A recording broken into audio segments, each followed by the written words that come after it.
ஆவியை உயிர்ப்பிக்கிற காரியத்தில் you should practice in small things. சின்ன சின்ன விஷயத்தெல்லாம் நீங்க உங்களை பிராக்டிஸ் பண்ண நாளைக்கு சிங்க கேபியோ சூளை நெருப்போ அவர் என்னை காத்திடுவார்.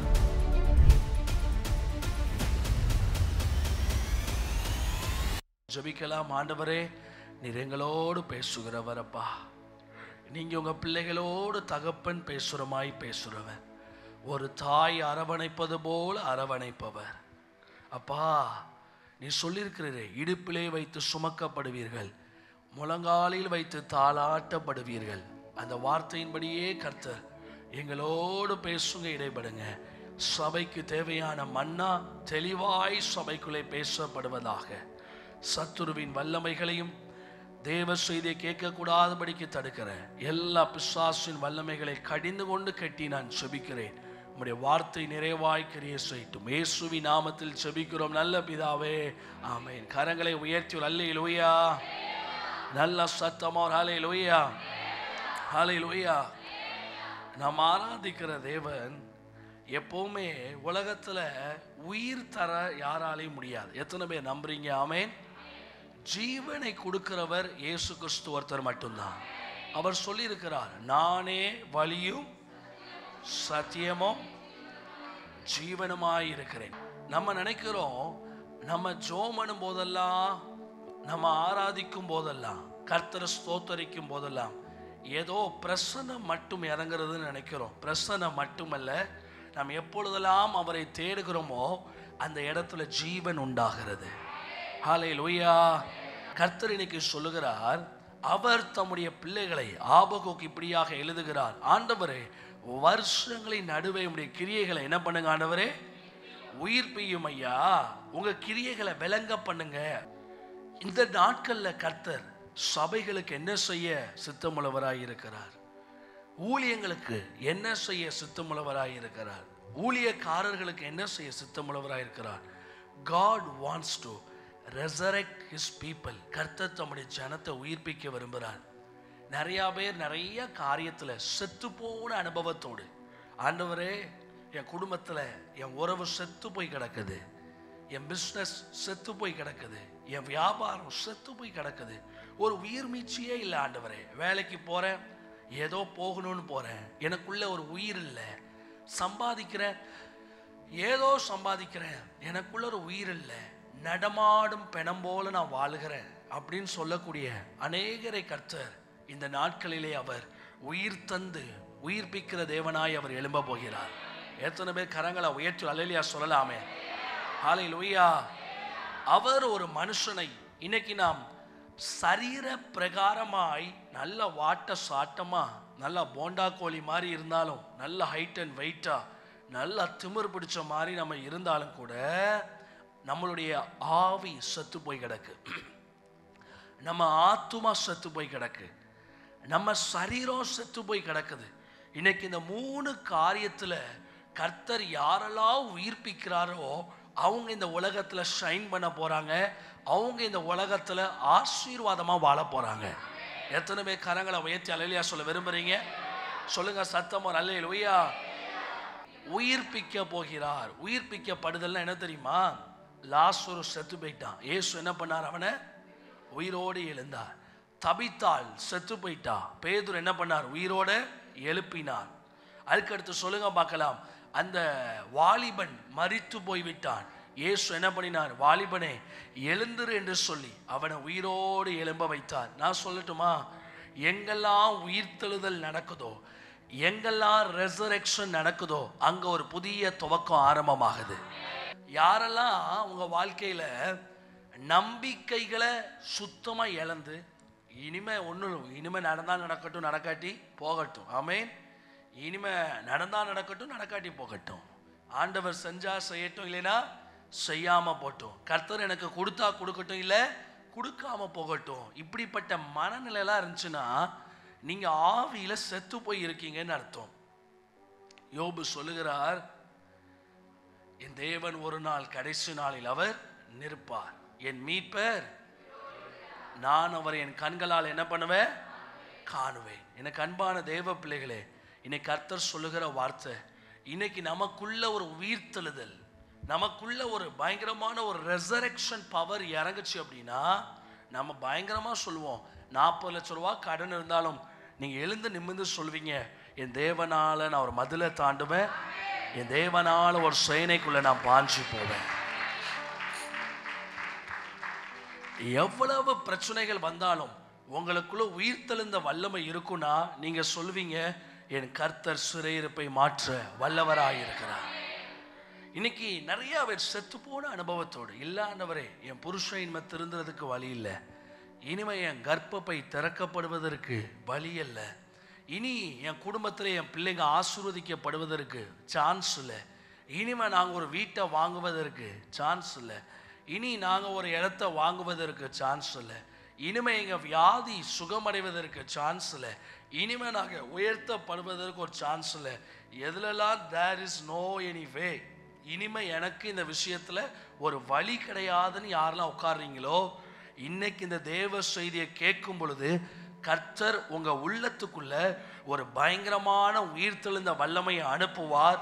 நீங்க வெளியே போகும்போது சிங்கத்தை போல கர்ச்சிக்கிற இருதயத்தோடு, கர்ச்சிக்கிற ஆவியோடு, கர்ச்சிக்கிற எண்ணத்தோடு கர்த்தர் உங்களை புறப்பட வைப்பார். எத்தனை பேர் சத்தமா ஒரு ஹல்லேலூயா சொல்ல விரும்புறீங்க? சொல்லுங்க சத்தமா ஒரு ஹல்லேலூயா. இன்னைக்கு how does God resurrect our spirit? முதல்ல கர்த்தர் நம்ம ஆவியை எப்படி அவர் உயிர்ப்பிக்கிறார் எடுங்க பார்க்கலாம். எசேக்கியேல் புஸ்தகம் 37 அதிகாரம் 5வது வசனம். கர்த்தராகிய ஆண்டவர் இந்த எலும்புகளை நோக்கி, இதோ நான் உங்களுக்குள்ளே என் ஆவியை நான் பிரவேசிக்க பண்ணுவேன், அப்பொழுது நீங்கள் உயிரடைவீர்கள். எசேக்கியேல் 37:5 எல்லாரும் வாசிங்க பார்க்கலாம். கர்த்தராகிய ஆண்டவர் இந்த எலும்புகளை நோக்கி, இதோ நான் உங்களுக்குள் ஆவியை பிரவேசிக்க பண்ணுவேன், அப்பொழுது நீங்கள் உயிரடைவீர்கள். பரிசுத்த ஆவிக்கும் உயிர்த்தெழுதலுக்கு தான் கனெக்ஷனே இருக்குது. ரோமர் எழுதின புஸ்தகம் 8வது அதிகாரம் 9வது வசனம் 10வது வசனத்தை வாசிங்க பார்க்கலாம். தேவனுடைய ஆவி உங்களில் வாசமாய் இருந்தால் உங்கள் சரீரம் மாம்சத்துக்கு உட்பட்டதாயிராமல் ஆவிக்கு உட்பட்டதாய் இருப்பீர்கள். கிறிஸ்துவின் ஆவி இல்லாதவன் அவர் உடையவன் அல்ல. மேலும் கிறிஸ்து உங்களில் இருந்தால் சரீரமானது பாவத்து நிமித்தம் மரித்ததாயும் ஆவியானது நீதி நிமித்தமும் ஜீவன் உள்ளதாயிருக்கும். அன்றியும் இயேசுவை மரித்தோரிலிருந்து எழுப்பினவருடைய ஆவி உங்களுக்குள்ள வாசமாய் இருந்தால், கிறிஸ்துவை மரித்தோரிலிருந்து எழுப்பினவர் உங்களில் வாசமாய் இருக்கிற தம்முடைய ஆவியினாலே சாவுக்கு ஏதுவான உங்கள் சரீரங்களை அவர் என்ன பண்ணுவார்? அவர் எத்தனை பேர் கரங்களை உயர்த்தி சத்தமா அல்லேலூயா. நான் சொல்லுகிறேன், உங்க வாழ்க்கையில எப்பெல்லாம் சான்ஸ் இல்லைன்னு நீங்க சொல்றீங்களோ நீங்க பரிசுத்த ஆவியின் அனுபவத்துல இல்லைன்னு அர்த்தம். ஆமென். இயேசு கிறிஸ்துவை பிரேத கல்லறையிலிருந்து வெளியே வர வச்சது வாக்குத்தத்தம் அல்ல. இயேசு கிறிஸ்துவை அந்த கல்லறையிலிருந்து வெளியே புறப்பட வச்சது தேவனுடைய வல்லமை அல்ல, கிறிஸ்துவை மரித்தோரிலிருந்து எழுப்பினவருடைய ஆவி. எலிசா செத்து போய் அவனை கொண்டு பிரேதங்கள் இருக்கிற இடத்துல கொண்டு போய் போட்டு அவன் எலும்புகள் கடந்துச்சு. அப்போ சீரிய தேசத்து படைகள் என்ன பண்ணாங்களாம், அந்த பிரேத யுத்தம் முடிஞ்சு அந்த பிரேதங்களை தூக்கி என்ன பண்ணாங்க, போட்ட பொழுது எலிசா செத்து போன அந்த எலிசாவுடைய எலும்புக்கு மேல இந்த பணத்தை தூக்கி போட்டதுனால அந்த எலும்புல இருந்து புறப்பட்ட வல்லமை இந்த பணத்தை உயிரோடு எலும்ப வச்சது. கரங்களை தட்டி ஆமேன்னு சொல்லலாமே. ஏன்னா எலிசாக்குள்ள எலியாவுடைய கிருப வரம் எத்தனை மடங்கு இருந்துச்சு? It's all about the spirit. கிறிஸ்தவ வாழ்க்கையில நம்பிக்கை இழக்கிறோம்னா பரிசுத்த ஆவியின் அனுபவம் நமக்கு இல்லைன்னு அர்த்தம். கிறிஸ்தவ வாழ்க்கையில நம்ம நம்பிக்கையை இழக்கிறோம். இனிமை இது நடக்காதுன்னு நினைக்கிறோம், இனிமை இது வாய்க்காதுன்னு நினைக்கிறோம், இனிமை இது செயல்படாதுன்னு நினைக்கிறோம். அப்படின்னா உங்களுக்கு ஒரு காரியத்தை சொல்லுகிறேன். ஒருவேளை உங்க புருஷன் இனிமே திருந்துறதுக்கு வாய்ப்பில்லை, சூழ்நிலை உண்மை அதான். இனிமே உங்க மனைவி ரட்சிக்கப்படுறதுக்கு வாய்ப்பில்லை, உங்க பிள்ளைங்க ரட்சிக்கப்படுறதுக்கு வாய்ப்பில்லை, உங்களுடைய குடும்பம் நல்லாகிறதுக்கு வாய்ப்பில்லை. உண்மையான சூழ்நிலை அதான். ஆனால் நான் உங்களுக்கு ஒன்று சொல்லட்டுமா? உங்களை எது தெரியுமா இனிமே வாய்ப்பில்லைன்னு சொல்ல வைக்குது? எது தெரியுமா உங்களை வாய்ப்பில்லைன்னு சொல்லி உங்க மனசுக்குள்ள ஒரு ஸ்ட்ராங்கான அபிப்பிராயத்தை ஏற்படுத்துது தெரியுமா? பரிசுத்த ஆவியின் நிறைவில்லாத அனுபவம் தான் உங்களுக்குள்ள இப்படிப்பட்ட ஒரு எண்ணங்களை கொண்டு வந்து போகிற பிரயாணத்தில் சோர்வு, கடவுளை தேடுவதில் சோர்வு, தேவனை ஆராதிப்பதில் சோர்வு, ஊழியம் செய்வதில் சோர்வு, எல்லாத்துலேயும் சோர்வு. இவன் என்ன தெரியுமா பண்ணுவான்? சோர்வடைகிறவன் தான் சோர்ந்து போகிறது மட்டுமல்லாம ஊர்ல இருக்கிற அத்தனை பையிலையும் சோர்ந்து போக வைப்பான். We are always surrounded by some atmosphere. We should know one thing. நீங்க மறந்துடாதீங்க, எல்லா பிரச்சனைகளுக்கு காரணம் பிசாசு அல்ல. There are some spiritual secrets. ஆவிக்குரிய ரகசியம்னு ஒன்று இருக்குது. எல்லா பிரச்சனைகளுக்கு காரணம் பில்லி சூனியம் அல்ல, எல்லா பிரச்சனைகளுக்கு காரணம் செய்வினை அல்ல. We are living in an atmosphere. It's called sinful atmosphere. நாம் ஒரு அட்மாஸ்பியர்ல தான் வாழ்றோம். ஆமென். ஒரு சூழ்நிலையில வாழ்றோம். என்னை சுத்தி காத்து இருக்குது. என்னை சுத்தி இருக்கிற காத்து அது நல்ல காத்து கிடையாது, ஒரு பயங்கரமான பாவம் நிறைந்த காற்று. ஆமென். We should keep one thing in our mind. We are always surrounded by an atmosphere called sinful atmosphere. பாவம் நிறைந்த ஒரு அட்மாஸ்பியர்ல தான் வாழ்றோம். ஒரு பயங்கரமான நெகட்டிவ் வைப். ஆமென். உங்க முன்னாடி சிரிச்சிட்டு இருக்கிற உங்க சொந்தக்காரன் உங்க வீட்டுக்குள்ள பால் காய்ப்பனைக்கு வந்து உங்களுக்கு ஒரு பெரிய வசனம் போர்டு வாங்கி கொடுத்துருப்பாங்க. என்ன வசனம்? உன் அலங்கத்திற்குள்ளே சமாதானமும் உன் அரண்மனைகளுக்குள்ளே சுகமும் இருப்பதாகன்னு சொல்லி 10க்கு 4 பெரிய வசனம் போர்டு வாங்கிட்டு வந்து உங்களை வாழ்த்தி இருப்பாங்க. பட் அவங்களுக்குள்ள இருக்கிற அந்த அட்மாஸ்பியர் என்ன அட்மாஸ்பியர் தெரியுமா? சத்தியமா சொல்றேன், இந்த வசன போர்டு மட்டும் தாண்டியும் வீட்டில் இருக்குமோ ஒழிய இந்த வீடு உன் கையில் இருக்காது. You are always surrounded by. இது நீங்கள் மறந்துடக்கூடாது. அதை தான் இயேசு சொல்லுகிறார், ஓநாய் கூட்டத்துக்குள்ள ஆட்டுக்குட்டியை அனுப்புகிற மாதிரி உங்களை நான் அனுப்புகிறேன். நம்மளை சுற்றி 10 பேர் இருக்காங்கன்னா 10 பேர் உற்சாகத்தின் ஆவியை உடையவனா இருக்க மாட்டான். அதில் 8 பேர் வாழ்ந்தான செத்தான, இருந்தான போனா என்ன, கல்யாணம் ஆனான கல்யாணம் ஆகாட்டி என்ன, வேலை கிடைச்சான வேலை கிடைக்காட்டி என்ன. அதனால தான் சொல்லுகிறேன், அந்த நம்மளுடைய ஆவி எப்பொழுதுமே தெளிவாக இருக்கணும். எப்படி அப்படின்னா, நம்மளை சுற்றி இருக்கிற அந்த அந்த அந்த அட்மாஸ்பியர் நம்மளை மேற்கொள்ள விடவே கூடாது. கரங்களை உயர்த்தி அல்லேலூயா சொல்லலாமே. இயேசுவை சுற்றி பல பேர் இருந்தாங்க. கூட இருந்த பேதுரு சொல்லுகிறான், அவர் சொல்லுகிறார், நான் மரிக்க போகிறேன், சாக போறேன்னு சொன்ன உடனே பேதுரு வந்து சொல்லுகிறாரு, தேவனே உமக்கு இது என்ன பண்ணக்கூடாது, நேரிடக்கூடாது. உடனே இயேசு சொல்லுகிறாரு, அப்பாலே போ சாத்தானே, தேவனுக்கு ஏற்றவைகளை சிந்திக்காம. கரங்களை உயர்த்தி அல்லேலூயா சொல்லலாமே. அவர் தன்னுடைய ஆவி மரிப்பதற்கு இயேசு இடமே கொடுக்க மாட்டேங்கார். நல்லா கவனிங்க, ஆபிரகாமுடைய கர்ப்பம் செத்து போனதாய் இருந்தாலும் கூட, அவனை சுற்றிலும் வனாந்திரமான சூழ்நிலை இருந்தாலும் கூட, அவனுடைய ஆவி அவன் செத்து போக விடவே இல்லை. அவன் தேவன் மேல விசுவாசம் உள்ளவனாயிருந்தான். பாலைவனத்தில் கொண்டு போய் விட்டா. அடுத்த நாள் காலையில் சாப்பாடுக்கு என்ன பண்ணுவோன்னு ஆபிரகாமுக்கு தெரியாது. இதான் உண்மை. இஸ்ரவேல் ஜனங்கள் எப்படி கேள்விக்குறியோடு, இஸ்ரவேல் ஜனங்களாவது 7 லட்சம் பேர், மச்சான் மைனி மச்சான் புருஷன் எவ்வளோ நல்லா இருக்கியா, காலைன்னு எவ்வளோ சாப்பிட்டியா, எவ்வளோ குளிச்சியா, அவன் புருஷன் என்ன பண்ணா, எங்கே போயிருக்காரு, இப்போதான் ஒரு 2 பொண்டாட்டி வீட்டுக்கு போயிருக்காரு, அடுத்ததான் 3வது பொண்டாட்டி வீட்டுக்கு போவார். இப்படி இஸ்ரவேல் ஜனங்கள் பாளையத்தில் ஒரே கான்வர்சேஷன். அங்கே நல்லா ஜாலியாக போயிருக்கும் லைஃப். ஒரு வீட்டுக்கு 10 பிள்ளைங்க 15 பிள்ளைங்க, எவ்வளோ பிள்ளைங்கள் எங்கே போயிருக்கு, மண்ணாவை பிறக்க போயிருக்கு. இன்னைக்கு உங்கள் வீட்டில் எவ்வளோ மண்ணா சமைச்சிங்க? நாங்கள் 5 ஓமர் மண்ணாவை சமைச்சோம். இஸ்ரவேல் ஜனங்க வாழ்க்கை கூட ஓரளவு வனாந்திரமா இருந்தாலும் கூட பேச்சு துணைக்கு ஆள் இருக்கான். ஆமென். பிரச்சனை வந்தா 7 லட்சம் பேரும் சேர்ந்து நிற்பான். இங்க பாத்தீங்கன்னா ஆபிரகாம் வாழ்க்கையில இன்ஃப்ளூயன்ஸ் பண்ணல. ஆனா எலியாவுடைய வனாந்திரத்தை பார்த்தீங்கன்னா அது அவனை இன்ஃப்ளூயன்ஸ் பண்ணிடுது. த சர்க்கம்ஃபரன்ஸ் அந்த அட்மாஸ்பியர் அவனை அழகா அவனை ஓவர்டேக் பண்ணிடுது. அவன் தனித்து விடப்பட்டது போல் உணர்ந்ததினால் அவன் தேவனுக்காக வைராக்கியமாயிருந்து, தேவனுக்காக வல்லமையாய் தீர்க்க தரிசனம் உரைத்து, கர்த்தருக்காக வல்லமையாய் செயல்பட்டு ஊழியர் செய்து கடைசியில் அவன் சொல்றான், ஆண்டவரே போதும் கர்த்தாவே போதும், என்ன பண்ணிக்கொள்ளுங்க, எடுத்துக்கொள்ளும், என் பிதாக்களை பார்க்கிலும் நான் எப்படிப்பட்டவன் அல்ல.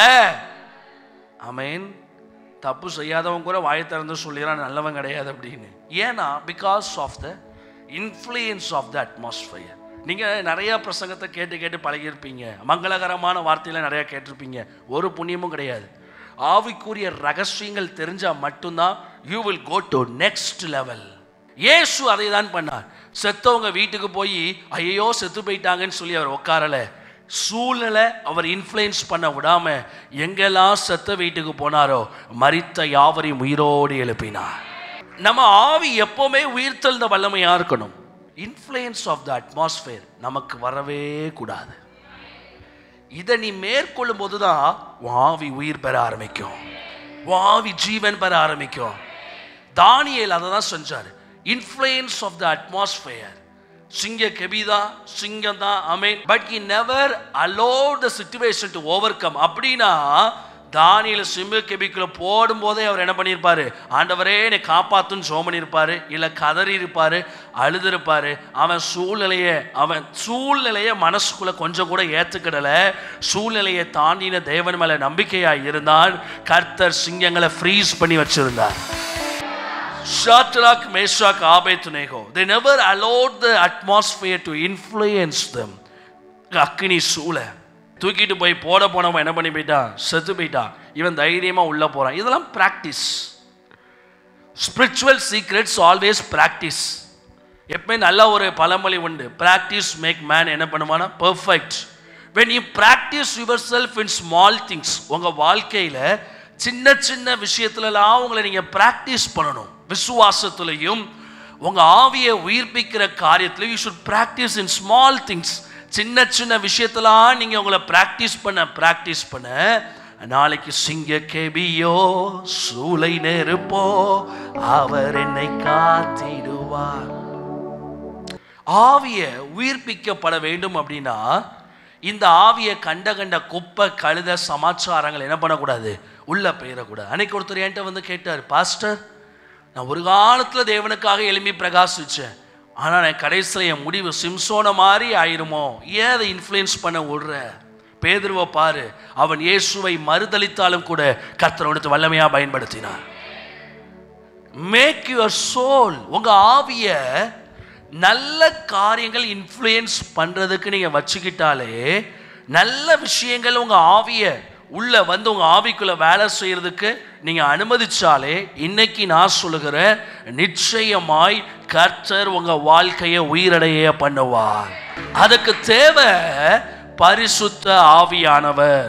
ஏன் தெரியுமா? அவர் உனக்குள்ள இருந்து உலக கணக்க குறிச்சி பேச மாட்டாரு, பரலோக கணக்க குறிச்சி பேசி கொண்டிருப்பார். அவர் சொல்லுவார், நீ மரித்தாலும் உயிரோடு எழும்புவாய். அவர் உனக்குள்ள இருந்து பேசுவார்.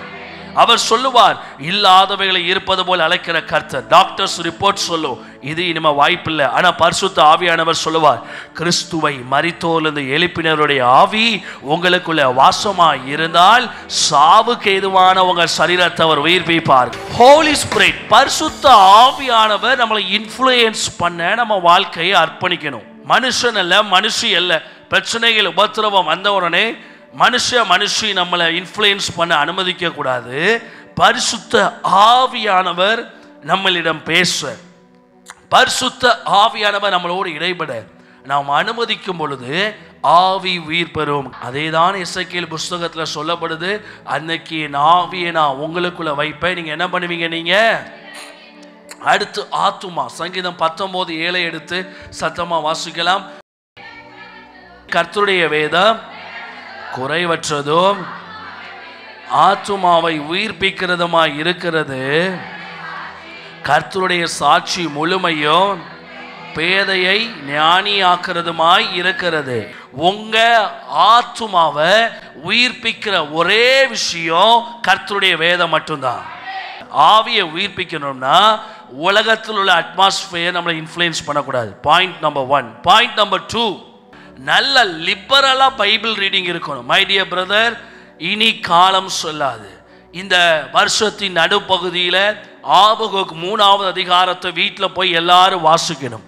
இனி சம்பவிக்க போகிற காரியங்கள் பயங்கரமா இருக்கும், கொடூரமா இருக்கும். இதுலலாம் நீங்க ஜீவனோடு உயிரோடு இருக்கணும் அப்படின்னா முதல்ல நீங்க எப்பேற்பட்ட மனுஷனா இருந்தாலும் ஒரு நிறைவான வேத வாசிப்பின் அனுபவம் மனுஷனுக்கு வேணும். இந்த சர்ச்சஸ்க்கு வர விசுவாசிகள் எல்லாம் திமிரு பிடிச்சவங்களா இருக்கிறாங்க. ஏன் அப்படின்னா இவன் வந்து கைத்தட்டி பாடி ஆராதனை செஞ்ச உடனே தேவ பிரசனம் வருது.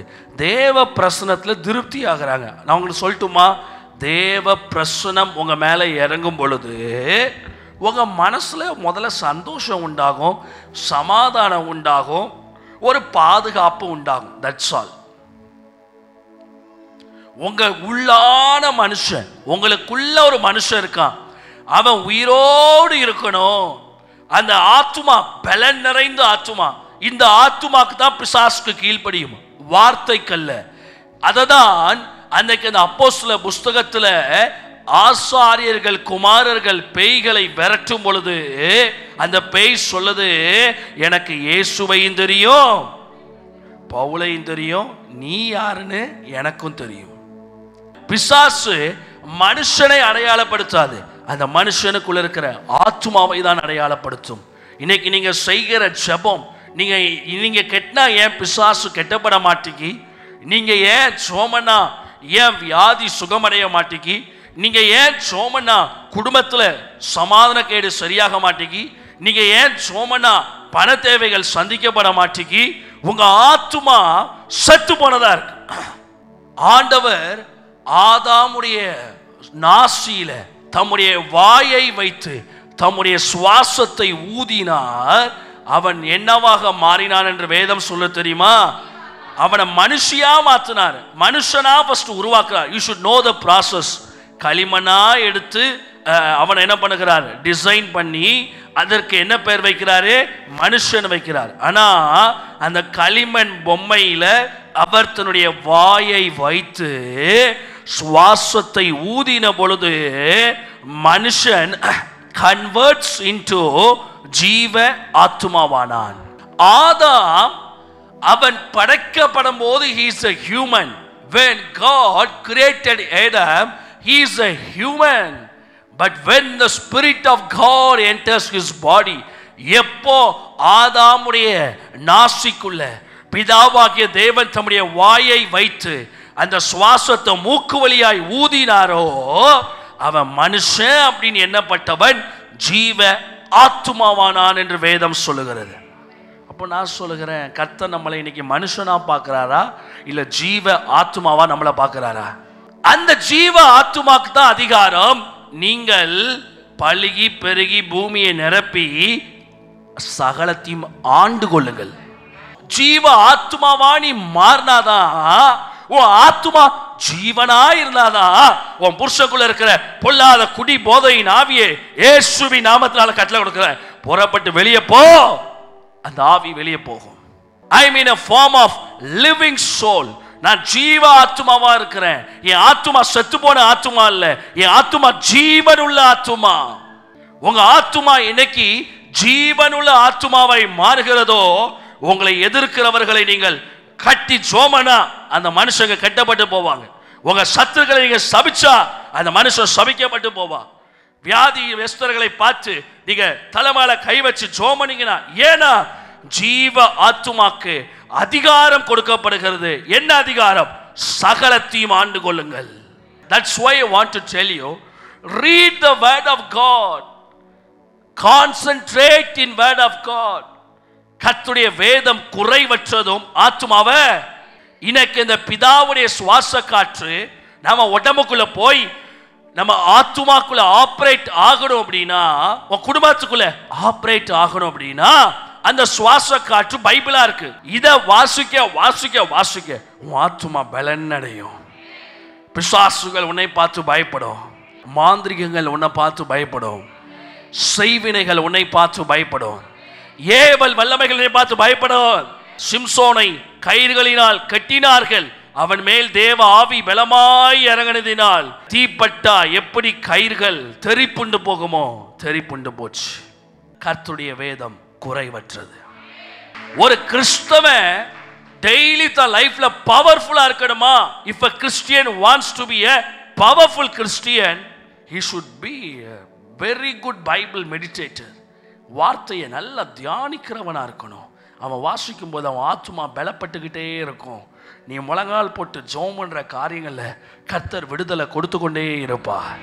பேய்களிலிருந்து விடுதலை கொடுப்பார், ஜென்ம சாபத்திலிருந்து விடுதலை கொடுப்பார், நோய்களிலிருந்து விடுதலை கொடுப்பார், கடன் பிரச்சனையிலிருந்து விடுதலை கொடுப்பார்.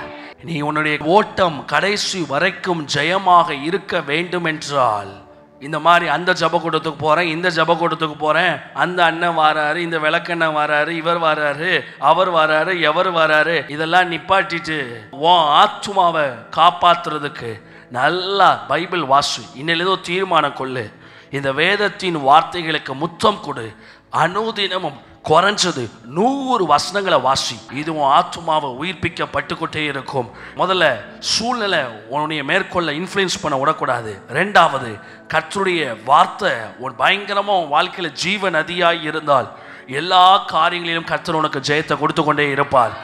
அடுத்து, சரீரம் உயிர்ப்பிக்கப்பட வேண்டும் என்றால் என்ன நாம் செய்யணும்? சரீரம், ஆண்டவரே physically I am so tired, மனசு நல்லா இருக்கு, ஆமென், ஆத்துமா நல்லா இருக்கு, ஆனா உடம்பு காலையில ஃபர்ஸ்ட் சர்வீஸ்க்கு வரணும்னா உடம்பு எந்திக்க மாட்டேங்குது. இதே இது குற்றாலத்துக்கு காலையில 5:30 போய் ஆளா குளிச்சு வர்ற வெள்ளத்துல போய் சாகணும்னா காலையில 3:30 விழிப்புட்டான் தட்டிரும். உங்க பிள்ளைக்கு தட்டிரும், 2 வயசு பையனுக்கு தட்டிரும், 3 வயசு பொட்ட பிள்ளைக்கு தட்டிரும். ஆமென்.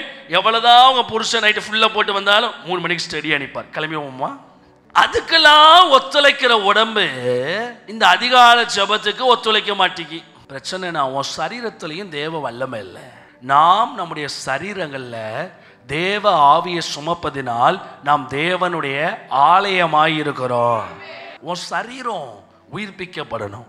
சரீரம் உயிர்ப்பிக்கப்படணும்னா நம்ம என்ன செய்யணும்? எடுங்க பார்க்கலாம். யோவான் 6:54-55. என் மாம்சத்தை புசித்து என் ரத்தத்தை பானம் பண்ணுகிறவனுக்கு நித்திய ஜீவன் உண்டு, நான் நம்மளை எங்க எழுப்புவேன்? கடைசி நாளில் எழுப்புவேன். என் மாம்சம் மெய்யான போஜனமாய் இருக்கிறது. சரி, அடுத்து மத்தேயு 8:3 எடுத்து வாசிங்க. இயேசு தமது கையை நீட்டி அவனை தொட்டு எனக்கு சித்தம் உண்டு, சுத்தமாக்கு என்றார். உடனே குஷ்டரோகம் நீங்கி அவன் சுத்தமானான். அடுத்த வசனம் மத்தேயு 9:21 எடுத்து வாசிங்க. ஆனால் அவருடைய வஸ்திரத்தின் ஓரத்தை ஆகிலும் தொட்டால் சொஸ்தமாவேன் என்று தன் உள்ளத்தில் எண்ணிக்கொண்டு அவருடைய வஸ்திரத்தின் ஓரத்தை தொட்டால் இயேசு திரும்பி அவளை பார்த்து, மகளை திடன்கொள், விசுவாசம் உன்னை ரட்சித்தது என்றார். அந்த நேரம் முதல் அவள் சொஸ்தமானால். கர்த்தருடைய தொடுதல் உங்க வாழ்க்கையில வரும் என்றால் உங்க சரீரம் உயிர் பெற்ற சரீரமா இருக்கும். நான் சொல்லுகிறேன், கர்த்தருடைய தொடுதல் உன் சரீரத்தில் இருந்துச்சுன்னா அவ்வளவு ஈஸியா உனக்கு தூக்கம் வராது. தேவ வல்லமோ சரீரத்தில் இருக்க நீ டெய்லி காலையில உற்சாகமா வேலைக்கு ஓடுவ. கர்த்தருடைய தொடுதல் உங்க சரீரத்தில் இருந்துச்சுன்னா நைட்டு 10:30 மணி ஆனாலும் வீட்டுக்கு வந்து நல்ல பைபிள் வாசிச்சு நல்லா ஜெபம் பண்ணிட்டு தூங்கத்தக்க அளவுக்கு தேவ பலன் உங்க மேல ஆளுக செய்யும். உடம்பு வீக் ஆயிடுச்சுன்னா நம்ம உற்சாகமா கர்த்தரை தேட முடியாது. இயேசு கிறிஸ்து சீஷர்கள்ட்ட சொல்லுகிறார், டேய் 1 மணி நேரம் ஜெபம் பண்ணுங்கடா. உடனே அவனுக்கு என்ன பண்றானுங்க? படுத்து நல்லா கொரட்டை விட்டு தூங்குறான். உடனே இயேசு சொல்லுகிறார், ஆவியோ உற்சாகம் உள்ளது, மாம்சமோ. ஆனா நான் உங்களுக்கு சொல்லட்டுமா, இப்படி தூங்கி வலிஞ்ச தூங்கா முஞ்சிக என்னைக்கு அப்போஸ்தலர் 2ஆம் அதிகாரத்தில் பெந்தேகோஸ்தினால பரிசுத்த ஆவியை பெற்றான்களோ ராக்காலத்தில் சிறைச்சாலையில் கர்த்தரை துதித்து பாடினார். கையில சங்கிலி கால சங்கிலி, தூங்கி வலிஞ்ச பேதுரு நல்லா படுத்து தூங்குறான். பேதுருட்டு தான் பர்சனலா இயேசு வந்து சொல்லுகிறார், டேய் எனக்காக ஜெபம் பண்ணா சாக போறேன் அப்படின்னு. அவன் நல்லா படுத்து தூங்குறான். ஆனா அந்த பேதுரு பரிசுத்த ஆவியை பெற்றதுக்கு அப்புறம் அவனை தூக்கி சிறைச்சாலையில போட்டதுக்கு அப்புறம் அவன் அந்த சிறைச்சாலையில தேவ தூதனை சந்திக்கத்தக்க அளவுக்கு அவன் தூக்கத்தின் நேரத்தை கூட கர்த்தர் பரலோக நேரமா மாற்றார். 1 மணி நேரம் ஜோமன கஷ்டப்பட்ட பேதுரு அப்போஸ்தலர் புஸ்தகம் 11ஆம் அதிகாரம் கொர்நேலியு ஆட்களை அனுப்பி அவன் வீட்டுக்கு கூப்பிட நினைக்க சொல்லும்போது 9 மணி நேரம் ஜெபம் பண்றார். How does the life change? எவ்வளவு வாழ்க்கை மாறுதில்ல. இது வந்து கேம்புக்கு போறதுனாலயோ இல்லை யார்கிட்டயோ போய் தலையை கொடுக்கறதுனாலே நடக்கிற மாற்றம் அல்ல. பரிசுத்த ஆவியானவருக்கு நாம் எவ்வளவு இடம் கொடுக்கிறோமோ அவ்வளவு தூரம் வாழ்க்கையில மாற்றம் வரும். அதான் ஃபாதர் அழகாக எழுதியிருக்கிறார், எங்களுக்குள்ளே வாசம் செய்யும் ஆவியானவர். நல்ல சத்தமாக, நல்ல சத்தமா, எங்களுக்குள்ளே வாசம் செய்யும். கரங்களை உயர்த்தி இந்நாளில் வம்சித்தமோ ஆவியானவரே, ஆவியானவரே பிள்ளைங்களை உயிர்ப்பீங்கப்பா.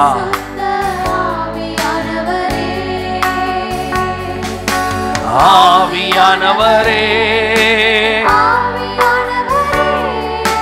பரிசுத்த ஆவியானவரே எங்களுக்குள்ளே வாசம் செய்யும், எங்களுக்குள்ளே வாசம் செய்யும். அவரை பார்த்து சொல்லுங்க,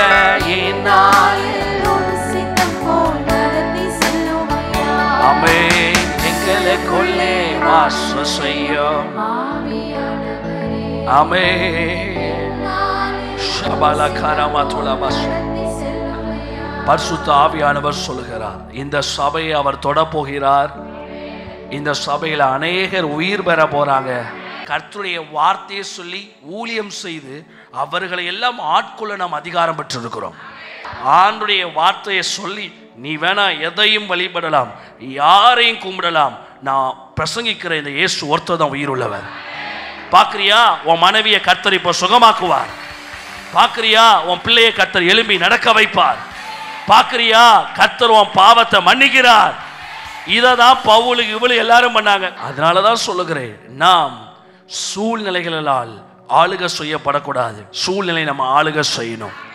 உங்களுக்குள்ள அந்த ரெசரெக்ஷன் ஒரு வித்தியாசமா இருப்பீங்க. எங்க தூக்கி உள்ள விட்டாலும் குதிர்க்கமா இருப்பீங்க. கையை வைத்து அல்லையா சொல்லலாமே. பயப்படக்கூடாது. உலகத்தில் நாம் இருக்கிற கடைசி நாட்கள் வரைக்கும் கர்த்தருடைய பிள்ளைகள் நாம் செம்பு தூக்கிகள் அல்ல, கிறிஸ்துவின் வல்லையை நிரூபிக்க அழைக்கப்பட்டவர்கள். கர்த்தருடைய ராஜ்யம், கர்த்தருடைய ஊழியம், கர்த்தருடைய சபை ஒவ்வொருத்தருக்கும் சால்வை போட்டு கெட்டிப்பிடிக்கிற ஊழியம் அல்ல. வழி இதுவே, இதன் வழியாய் நட என்று சத்தம் விடுகிற தேவ சத்தமா இருக்கணும். யோவான் ஸ்நானகன் அதை தான் செய்தார். பரிசேயர், சதிசேயர், ராஜாக்கள் எல்லாரும் வரிசையாய் நின்ற போது அவன் சொன்ன காரியம், அன்பான தெய்வ பிள்ளைகளே, உங்களுக்காக கர்த்தர் இன்னைக்கு மனமிறங்குவார். அப்படிலாம் சொல்ல, விரியன் பாம்பு குட்டிகளே, இல்ல பாம்பு குட்டிகளை, பாம்பு பெத்து போட்ட பயில்களை, அவனுக்கு அப்பன் பிரதான ஆசாரியன், அவனுக்கு அப்பன் பிரதான ஆசாரியன், அவனுக்கு அப்பன் பிரதான ஆசாரியன். அவனை பார்த்து யோவான் சொல்லுகிறார், அதனாலதான் அவன் தலையை வெட்டினாங்க, சும்மா ஒன்றும் வெட்டல. அவன் கேட்கிறான், விரியன் பாம்பு குட்டிகளே, அப்படின்னா என்ன அர்த்தம்? இல்லை, உன பெத்து போட்ட அப்பன் ஒரு பெரிய பாம்பு, அதுக்கு உன் அப்பன் பெரிய பாம்பு, இதுக்கு உடனே வரலாம் கோவப்பட்டேன்னு எங்களை எப்படி எல்லாருமே விரியன் பாம்பு குட்டிகளை நீ கூப்பிட்டுட்டான், விடாதீங்கடா, ஏரோதியாலோட கனெக்ஷன் வச்சு தலையை வெட்டுங்கடா. இவனுங்க கனெக்ஷன் எல்லாம் ஏரோதியாலோட, யோவான் கனெக்ஷன் எல்லாம் கர்த்தரோட. அதனாலதான் வேதம் சொல்லுது, அவன் சிறு பிரயாத்திலே அவன் பரிசுத்த ஆவியினால் நிரப்பப்பட்டு இருந்தான். சூழ்நிலை அவனை இன்ஃப்ளூயன்ஸ் பண்ண விடல, ஆசாரியர்கள் அவனை இன்ஃப்ளூயன்ஸ் பண்ண விடல, பக்கத்து சபைக்காரங்க அவனை இன்ஃப்ளூயன்ஸ் பண்ண விடல. அதனாலதான் எலியாவின் ஆவி செயல்பட்டுச்சு. அதனாலதான் எலியா சொல்லுகிறான், டேய் பாகால தீர்க்கதர்சிகளே, தேவன் சொல்றான், டேய் நீ கூப்பிட்டு பாரு, அக்னியால் பதில் தருகிற தெய்வமே, அவர் ஜீவன் உள்ள தேவனாய் இருப்பார்.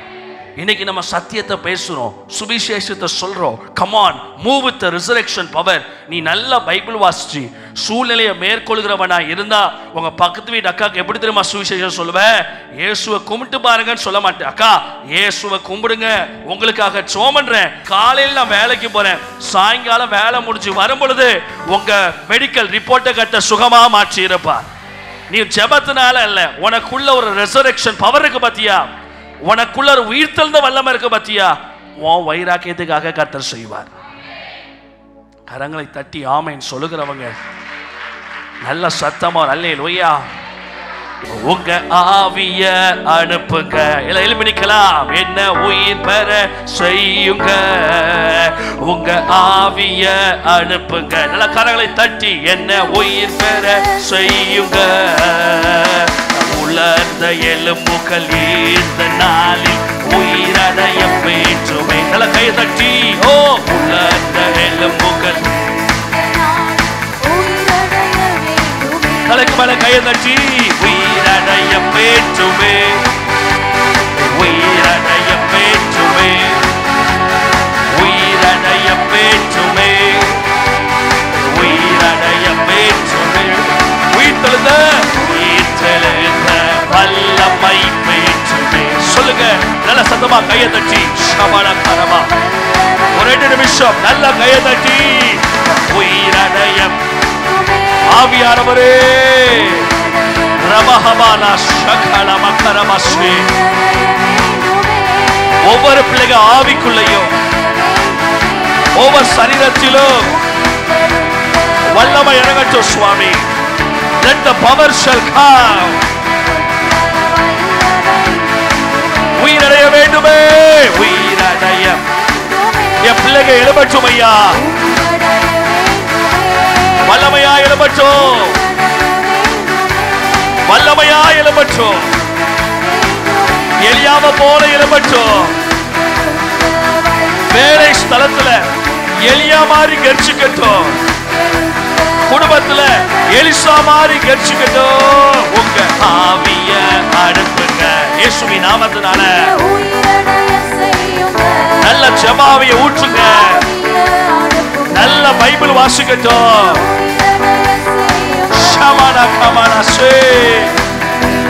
சரீரத்தை தொடுங்க.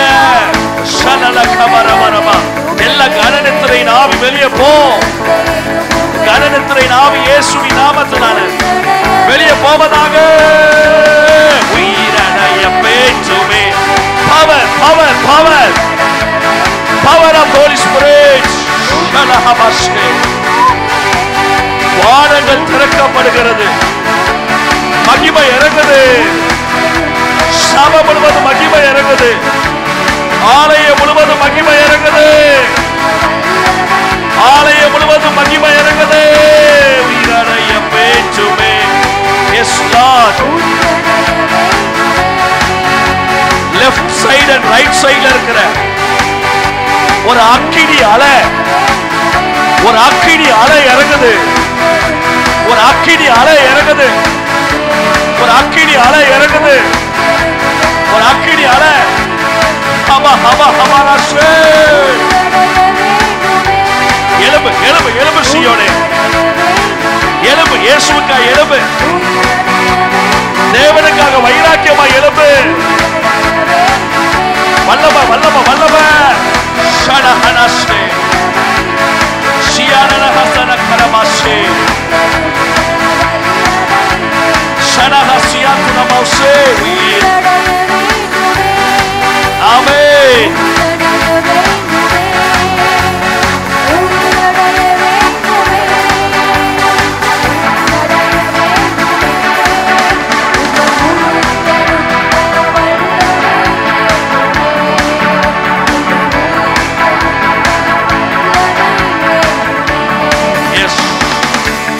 கரங்களை தட்டி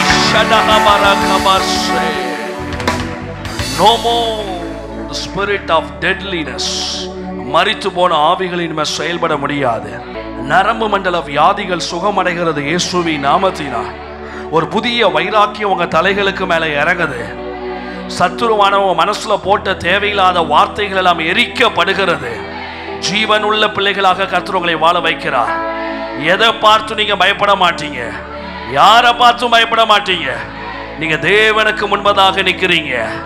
துன்மார்க்கனுக்கு முன்பதாக நீதிமான் நடுங்குவதும் அவன் தடுமாறுவது கலங்கின கிணற்றுக்கும் கெட்டுப்போன சூனைக்கும் சமானம் என்று வேதம் சொல்லுகிறது. நீ கலங்கக்கூடாது, நீ பயப்படக்கூடாது. உலகம் உன்னை மேற்கொள்ள விடாத, பாவ சூழ்நிலை உன்னை மேற்கொள்ள விடாத, பாவ மனுஷ சூழ்நிலைகள் உன்னை மேற்கொள்ள விடாத. கண்டவங்க பேசுற வார்த்தையை மனசுக்குள்ள எடுக்காத. ஆவிய உயிர் பெற்ற ஆவியா வச்சுக்கோ, ஜீவன் உள்ள ஆவியா வச்சுக்கோ. ஜீவன் உள்ள தேசத்துல கர்த்தர் நிச்சயமாய் நிலைநிறுத்துவார். தரித்திரங்கள் விலகுகிறது, ஐஸ்வர்யம் உண்டாகிறது, ஜீவன் உண்டாகிறது. தடைகளை நீக்கி பிள்ளைகளை ஆசீர்வாதமாய் வாழ வைங்க. கர்த்தரை தேடுகிற பிள்ளைகளுக்கு ஒரு நாளும் ஒரு நன்மையும் குறைபடக்கூடாது. தொடர்ந்து வழி நடத்துங்க. எல்லையில போராடுகிற மரண ஆவிகளை இயேசுவின் நாமத்தினாலே கேட்டு ஜெபிக்கிறேன். விபத்து நாசமோஸ்தின் ஆவிகளை கேட்டு ஜெபிக்கிறேன். மந்திரவாத ஆவிகளை கேட்டு ஜெபிக்கிறோம். தேவ நாமம் பிள்ளைகள் வாழ்க்கையில மகிமைப்படுவதாக. இந்த சபையிலே வாழ்வது பிள்ளைகள் சுகத்தையும் ஆசீர்வாதத்தையும் அனுபவிக்கட்டும். இயேசுவின் நாமத்தில் ஜெபிக்கிறோம் நல்ல பிதாவே, ஆமென். சொல்லலாமே. என் ஆத்துமாவே கர்த்தரை ஸ்தோத்திரி, என் முழுவலமே அவருடைய பரிசுத்த நாமத்தை ஸ்தோத்திரி. என் ஆத்துமாவை கர்த்தரை ஸ்தோத்திரி, கர்த்தர் செய்த சகல உபகாரங்களை மறவாதே. ஆமென். ஆசீர்வாத ஜெபம் கரங்களை உயர்த்திக் கொள்ளலாம். நம்முடைய கர்த்தராகிய இயேசு கிறிஸ்துவின் கிருபையும் பிதாவாகிய தேவனுடைய அன்பும் பரிசுத்த ஆவியினுடைய அந்யோன்ய ஐக்கியமும் கிருபையும் சமாதானம் சந்தோஷம் பராமரிப்பும் பாதுகாப்பும் நம்மோடு சபையின் பிள்ளைகள் ஒவ்வொருடனும் உங்கள் அனைவருடனும் கிறிஸ்துவின் வருகை நாள் மட்டும் தங்கி தாபரிப்பதாக. ஆமென்.